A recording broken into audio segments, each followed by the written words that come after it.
करेंगे और मुख्यमंत्री भी हमारा होगा। दिल्ली में सरकार बने हुए हमारे अंतिम मुख्यमंत्री 1998 में सुषमा स्वराज जी थी। ऐसे लगता है कि एक युग बदल गया है, परंतु मुझे इस बात की प्रसन्नता है कि मोदी जी के नेतृत्व में हमारी सरकार ने तो हैट्रिक बनाई है, परंतु दिल्ली ने लगातार तीसरी बार 7 में 7 जीतकर जो 21 सीटों की हैट्रिक बनाई है, वो दर्शाता है कि 21वीं सदी में एक नए युग के सूत्रपात की संभावना दिल्ली में है। और हम यह भी कह सकते हैं कि दिल्ली में एक और चीज की अलग अनुभव भी है। देखिए, हम तो ऐसे उत्तर प्रदेश से आते हैं, कहा जाता है कि दिल्ली का रास्ता लखनऊ से होकर जाता है। इस बार लखनऊ का रास्ता थोड़ा उबड़ खाबड़ जरूर हो गया था, मगर दिल्ली ने अपनी चमक बना के रखी। इसके लिए मैं दिल्ली वालों को धन्यवाद देता हूं। और एक मामले में अनुभव और भी है।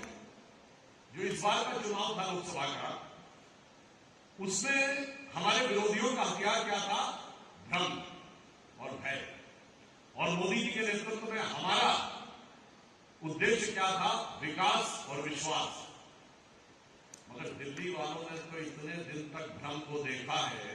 मुझे लगता है कि भ्रम को समझने और उसका समुचित प्रत्युत्तर देने की जो क्षमता और अनुभव दिल्ली वालों ने प्राप्त किया है अगले विधानसभा में, उसका हमें परिणाम अवश्य नजर आएगा।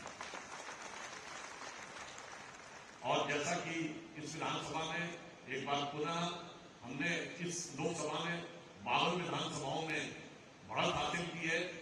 और उल्लेखनीय बात यह रही है कि पिछली लोकसभा में हम 56% वोट प्राप्त करने में सफल हुए थे। इस बार भी 54.कुछ% वोट प्राप्त हुआ है, अर्थात कि 50% से अधिक वोट प्राप्त करने में हमने सफलता हासिल की है।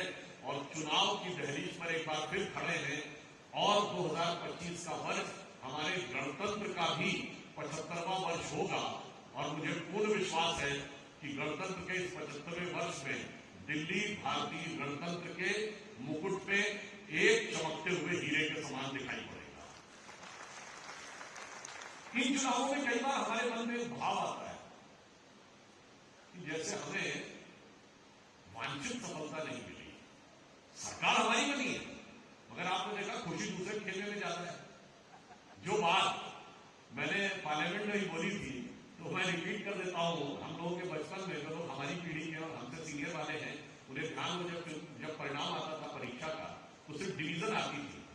अखबार में first division, second division, third division निकलता था। मार्क्स तो मार्कशीट में बाद में पता लगते थे। तो एक लड़का था जो थर्ड डिवीजन पास हो गया, उसके हमारे खुशी का ठिकाना नहीं था। और एक फर्स्ट डिवीजन वाला था, उसके यहां उतनी खुशी नहीं थी, क्योंकि वो मेरिटोरियस बच्चा था। वो डिस्टिंक्शन मार्क्स पाने की सोच रहा था कि मेरिट में आना चाहिए था। अब मेरिट में नाम नहीं था तो उतनी खुशी नहीं थी। तो किसी ने पूछा उस थर्ड डिवीजन वाले बच्चे से, अरे भाई तुम थर्ड डिवीजन पाके इतने खुश क्यों? वो तो फर्स्ट डिवीजन पाके खुश नहीं है। उसने कहा, अरे आप क्या समझते हैं, उनके पास तो सिर्फ एक है ना फर्स्ट डिवीजन, हमारी है 3, फर्स्ट डिवीजन विद 2 बॉडीगार्ड। तो मुझे लगता है कि जो दूसरा खेमा है वो फर्स्ट डिवीजन विद 2 बॉडीगार्ड के ऊपर बहुत खुश है। तो हमें इस चीज को लेकर किसी भी प्रकार के संशय में नहीं रहना चाहिए। हमें जरा इस चुनाव को गहराई से